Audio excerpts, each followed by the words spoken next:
very long day at work. It's 6:30. You will normally, I guess, most people take care of this. We're here today, we're here now, so let's give this hour 50 minutes. Every second is spent at account. Alright? We'll just do something very quickly. It's introductions. We'll get to, you stand up, you tell us your name. Alright, you tell us your name, you tell us your role, your current role, and the organization you work for. Your role. Good evening, everybody. Good evening. I'm James Oladapo. James Oladapo.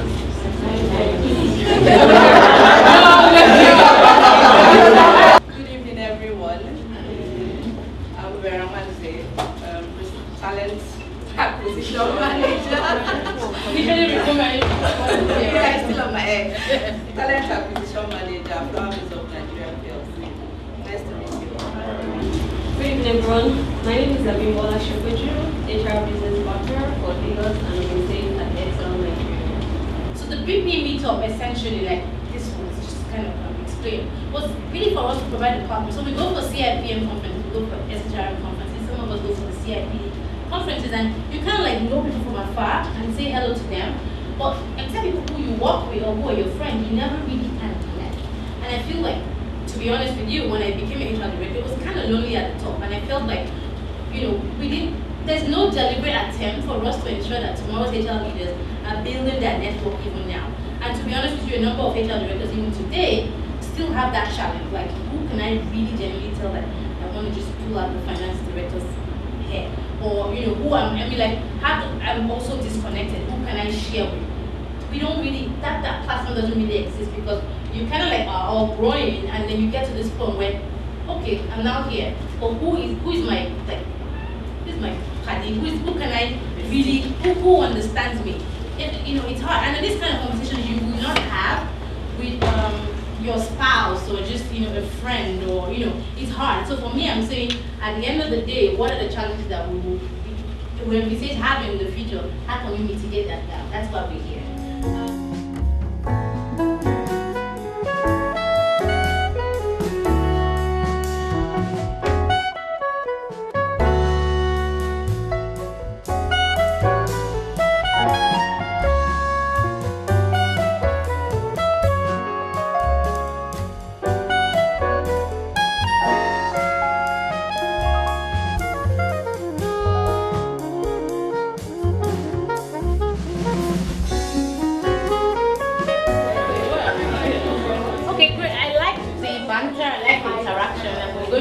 But we have to briefly stop for a couple of minutes, 18 minutes in all, while we introduce someone who is going to speak to us. So essentially, the whole setup again is for us to interact, to build our network, but also almost like to hear straight from the heart from senior business leaders what has made them successful, whatever it is that they want to share with us at that point in time. I don't really dictate the topics, I just say I give them freedom to be and grow, quote and unquote. So Lola Gary, the HR director of Libra, is supposed to be with us tonight. Actually, she got to the office. She told me she won't have I didn't see her. I thought I just Skype. She's like, she can't do that.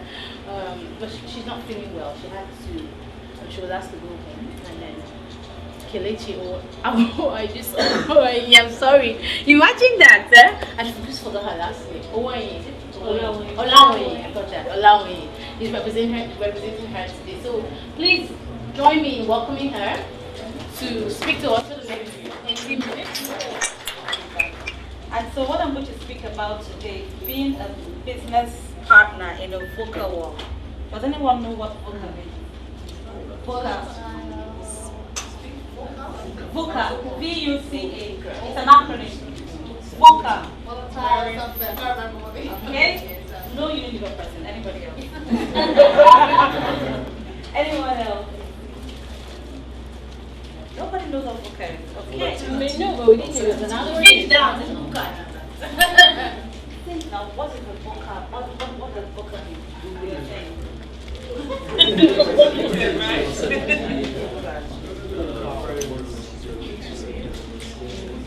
Okay, let me show you.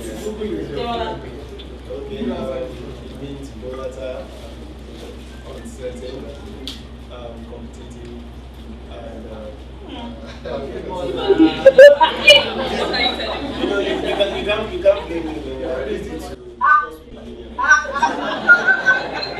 Okay, Tilawa. Volatile, uncertain, challenging, and ambiguous. Thank you. So I was just sharing with her sister that I'm the most introverted business partner. I don't like people calling me. If you want to come and say, look for time in my diary. I don't want to talk. You know, so I had to translate from being a talent manager to a business partner. So some of the things that we've done, looking at borrowing from some of the descriptions that David Ulrich talked about what a business partner is supposed to do. So there are basically 4 things, and I'm sure many of you already know that. First one is being an operations manager. Second one being an employee mediator. Third one being an emergency responder. Some people actually expect that you do that sort of thing. My tire is down. I'm just kidding. And then the last one is being a strategic partner, and that's what I'm going to focus on this evening, very shortly. So, in the VUCA world, how do you adjust your HR strategies to respond to the changing needs? Anyone? Just share. How have you adjusted your HR strategy to meet the changing needs of where you work or what is happening in the company? We've shifted our focus from being very technically, operationally focused to being very customer service driven. Okay. So we now know the value of making your customer happy. So just for context, tell us where you work. Oh, sorry, I work for Custodian Life Insurance Limited. We are now a group holding company, Custodian Allied PLC, under which we have several subsidiaries. So I particularly focus on Custodian Life Insurance Limited, but we all work as one big team. And in the insurance industry, we've noticed that there's a big shift towards customer centricity, and we are, because of the volatile environment, we're now shifting our focus on making our customers happy.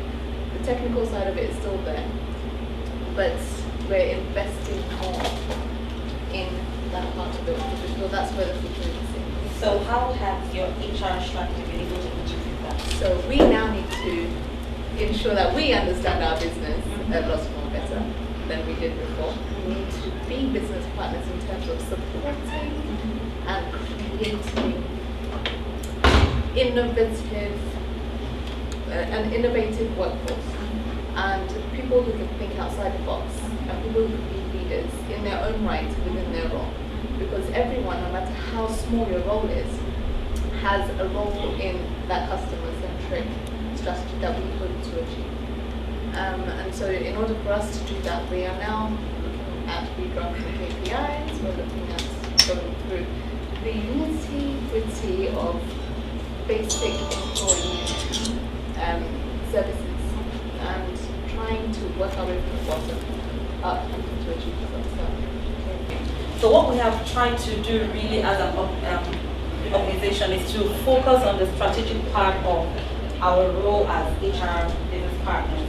And another thing that we have also done is identifying critical HR metrics. Now for many of us, analytics, numbers, data don't mean anything, but for some it does. However, what we have done is to take it to the next level, to say how are we going to begin to use the data we have to begin to interpret what is going to happen in the next 5 to 10 years. So there's an exercise that we usually do every 12 months or 24 months, depending on the need, called Talent and Organization Assessment. And what we typically do here is to look at 4 areas in the business. We look at talent, we look at skills, we look at organization, and we look at the culture. And then we say, how are these metrics able to tell us where we are going as a business and the things that we need to do to make sure that we're delivering on the business objectives.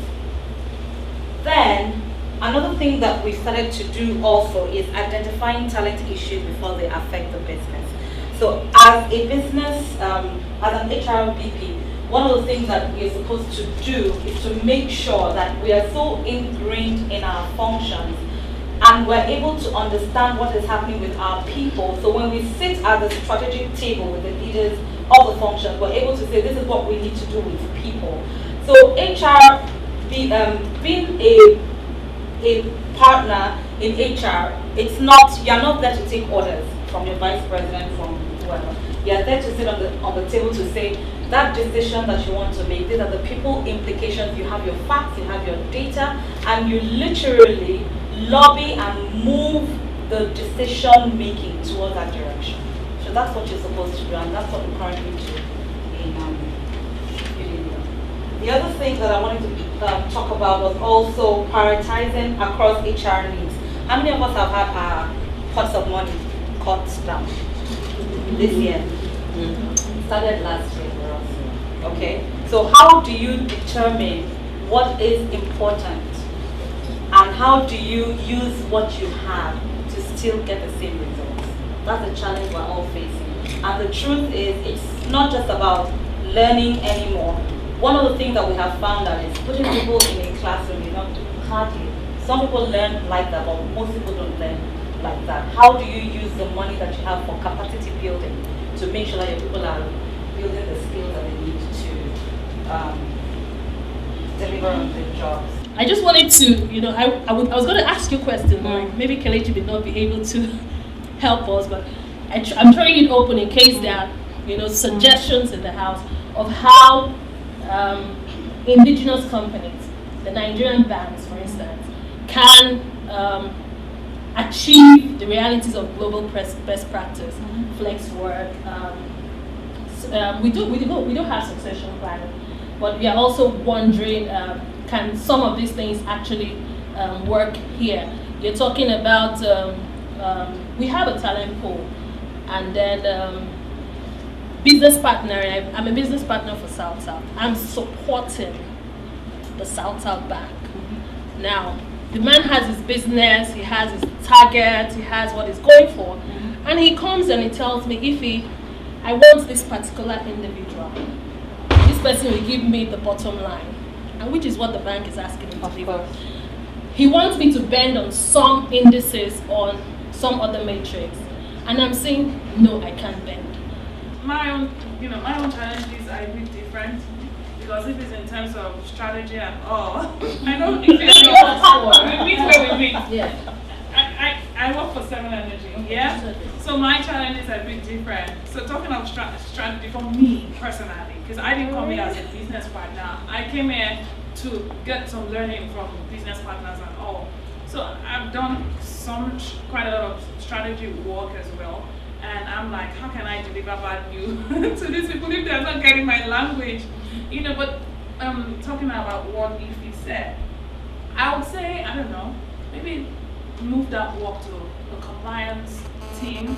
If someone is, I think, maybe bending the rules, yeah, rather than HR, because I've been there when I try to tell someone you're bending the rules, and then the person looks, are you for me or you're against me? Yeah. Now, I understand the fact that your principal, we call them principal, your business unit, it's wherever. I understand the fact that they're talking to you, they need something, and you tell them no. And they say, you know what, I can speak with Wale, I can speak with somebody at the office. You don't ever tell them no. It's hard for you to give them no, because they look at you as you're probably a junior person. Now, what we did was to sit down with the business partnering team, sat down with the HR team, say, what is the vision, where are we going, what do we want to do? So if I'm saying, this thing is not, it's going to be hard to do. Even when you get to the top, when you get to the director, it's going to tell you, what is your business partner saying? Have you discussed with your business partner on this? So it keeps redirecting you through me. So at any point in time, now, do I have the value proposition to give to you as my principal? Now that's one key thing that we shouldn't miss. Once you have a value proposition and you have an alignment with your own principal, which is probably your director, whenever whoever is group CFO that I support, it goes to meet him and say, look, what is doing saying? You need to hear him out. Now when it comes to, I say, at the boss, we all sit down in the room together and say, okay, doing, we can bend here, we can bend here.